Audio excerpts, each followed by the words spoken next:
I researched these 3 trichologists, Angela Onuoha, Narca Trichology, and Naturally High, to see if there was anything in common between these 3 ladies that they would recommend for healthy hair growth and length retention.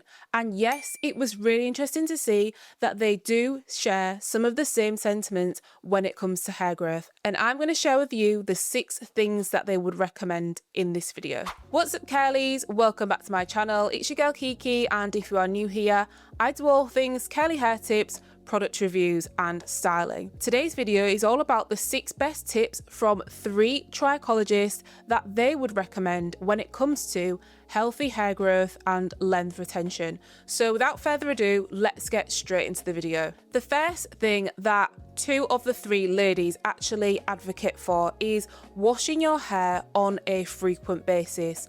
And by frequent, I mean every single week. The fundamentals of a lot of trichology, especially when applied to textured and natural hair, is moisture and reducing manipulation, build up and scalp health. So let's call it 3 things. Sometimes I get questions about, textured hair feeling dry, textured hair not taken to product. And when I ask that said person, okay, when was the last time you clarified your hair? Or have you used a clarified shampoo in your routine recently in the last month? They've got no chat for me. People like to use heavy products like grease, but then they don't like to make sure that they can take away the amount of products that they use. And then they question why their hair is limp. And then they question why their hair is super dry. Treat the scalp as skin. You need to clarify to achieve the hairstyle of your dreams. Both ladies actually discuss the fact that you should be using some sort of shampoo that clarifies your hair at least once a month or every single week, and then following up with a moisturized base shampoo. So Angela Onuoha actually recommends this. She is someone who does this for her natural hair as it is. She will use a shampoo that removes buildup and then goes straight in with some sort of hydrating shampoo. And if I'm being completely honest, I'm someone who really likes this method as well. In the past, I have had my fair share of shampoos, and I definitely feel like when I use some sort of detox shampoo or a shampoo that is slightly more stripping and then following up with a hydrating or moisturized base shampoo, my hair really does thrive in this kind of state. And I think there's so much out there nowadays when it comes to how often we should be washing our hair and how regularly we should be doing this. However, these ladies actually say once a week is suffice for a healthy scalp. Now, I can really understand this. When I was doing this every single week, when my hair was in more of a curly state and I would wear it in a wash and go or like a low manipulation style, I was able to do this pretty much every week. And yes, I felt like I didn't get any irritation on my scalp. My hair would stay moisturized for a few days, and then I would find I would need to actually wash it again within that week to retain moisture. However, this method definitely works, and it all depends on the person, to be honest. If you're someone who can wash your hair every single week, if the styles you use allow you to wash your hair weekly, then yes, especially if you wear wash and goes, I feel like weekly washing is something that you need to do. Now, protective styles are a different kettle of fish. Some people stretch their wash and goes, some people stretch their protective styles and wash days a little bit longer. However, usually we don't see anything going past like the 1 month mark when it comes to hair washing. For me anyway, I can't get away with washing my hair any less than once every 3 weeks or 2 weeks at most. The second thing that all of these ladies actually share in common is this idea of reducing manipulation on the hair. So when it comes to manipulation, we can often see manipulation happen when it comes to styling, but it also happens during our wash day when we detangle our hair as well. And usually I feel like we think because maybe we don't manipulate our hair so much during the week that we can actually get away with that lack of manipulation. But when we actually break down the detangling process of our hair, I think that's where a lot of the focus needs to be, is actually making sure that when we do detangle our hair for wash day, we're really gentle, we don't rip through our hair with fine tooth combs and brushes and things like that. And we are lubricating our hair prior to any sort of detangling we are doing to make sure that we minimize breakage. So all of these ladies actually say, in order to retain length and, you know, get your hair to the healthiest state it can be, we should be pretty much reducing manipulation where possible. This can be really tricky if you are somebody who styles your hair every day. Obviously, that is not the ideal circumstance, is you going in and having your hands in your hair every single day.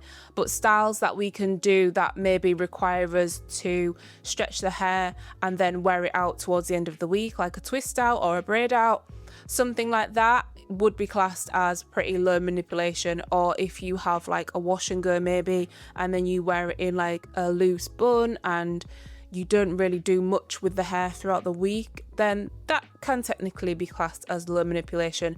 But manipulation is really the enemy of progress when it comes to length retention, and we see this so much when people are heat styling their hair often, they're brushing their hair daily, and all of that breakage, for some people, can tolerate it. For others, we have to be a little bit more careful with how often we manipulate our hair. The third thing that actually 2 of the 3 ladies mention is that internal health is really important when it comes to hair growth and length retention. What we put into our bodies. Naturally High actually mentions this as a key attribute as to why her hair has grown so long, is because she does take care of her internal health.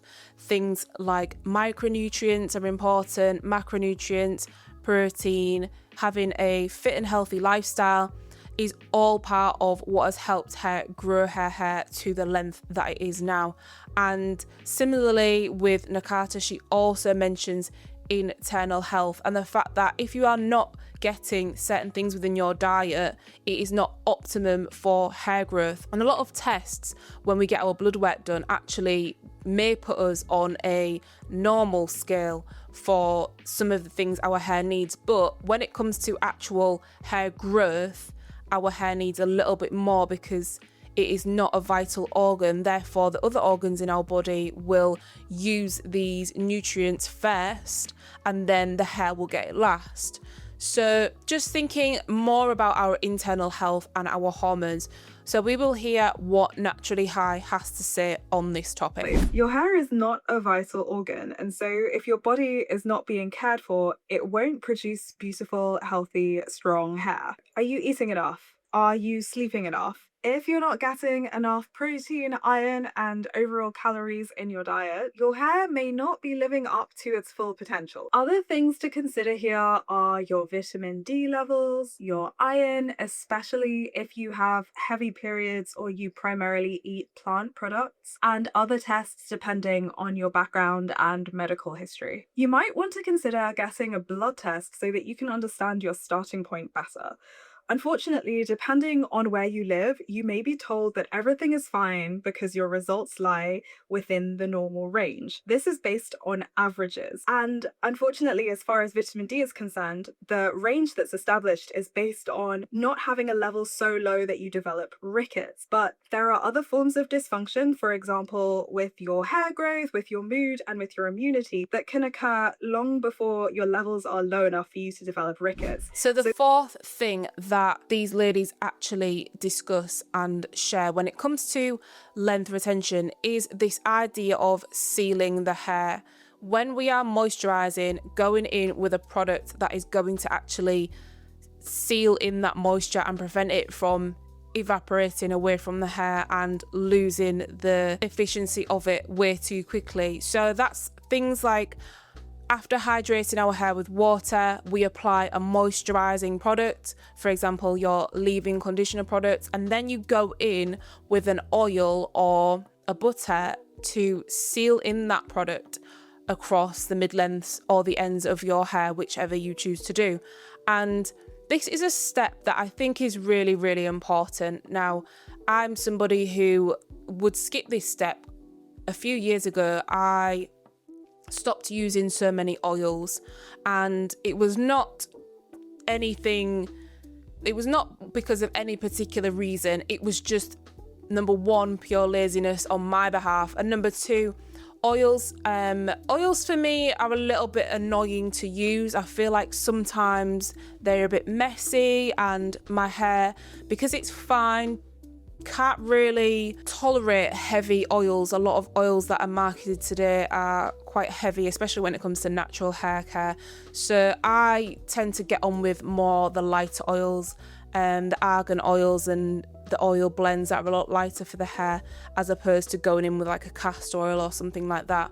So for that reason, I just kind of stopped using oils. But I do think that that did have a negative impact on particularly the ends of my hair, because oils are such a great thing when it comes to either reducing the absorption of water into your hair, or on the flip side, ensuring that the hair holds on to that water a little bit more. They can also act as a barrier to friction, which can be a cause of breakage or split ends if the hair's constantly moving against one another. There's so many benefits to using oils on the hair, and skipping this step could really be the difference between you retaining that extra inch or not on your hair. So learning about oils, learning about what your hair actually needs and what type of oils will work for the styles that you are doing is really important. And I think this is a really good step that we all should be implementing into our routines. Effectively, it is the lock method, or the LCO method as we know it. The fifth thing that actually not all ladies mention, but Angela actually talks about this, and I think this is a really valid one to mention, because we are very aware of this concept of trimming our hair and the fact that we do essentially need to trim from time to time, but the frequency of the trimming is not really clear. Everyone trims at different time periods, but what is really good to learn is, from a professional point of view, how you should be trimming your hair. So let's just hear what Angela has to say on this topic. To have regular trims, and I am not the type of person that will say you need to do it every 3 months, every 6 months, every year. I'm all about looking and feeling, touching your hair. You know your hair best. You know when it feels good, when it feels bad, when it feels stringy. You know what works on your hair best. Being aware of those split ends will make it so much easier to get rid of them and to prevent overall huge breakage and damage. And that is honestly the best way to retain length, because you want healthy length, not unhealthy split ends. So I would completely agree with this one. I think that a lot of the advice coming out now is to ultimately monitor the hair and see if it does need trimming. And if it doesn't need trimming, then there's no real need to trim your hair for the sake of it. A lot of us have grown up in this world where hairdressers are advising trim your hair anything from 6 weeks to every 12 weeks. And although it may keep the ends in really good condition, which it does, if you're not somebody who necessarily needs to trim at that 6 or 12-week point, then you are really just losing length for the sake of it. And monitoring the hair is really the best thing you can do, because you know your hair, you know how your ends behave. We can often feel when our hair does need trimming because it gets a little bit knotty and the ends may break off, or you may encounter single strand knots excessively. And these are some signs that we actually do need trimming. But ultimately, sticking to a trim schedule is really not necessary if your hair is in perfect condition. I'm someone who needs to, at the minute, go every 3 months, and that's a sweet spot for me, is just to go every 12 weeks to get my hair trimmed. But I know there's ladies out there who will go twice a year, once a year, and their hair will be in pretty good condition.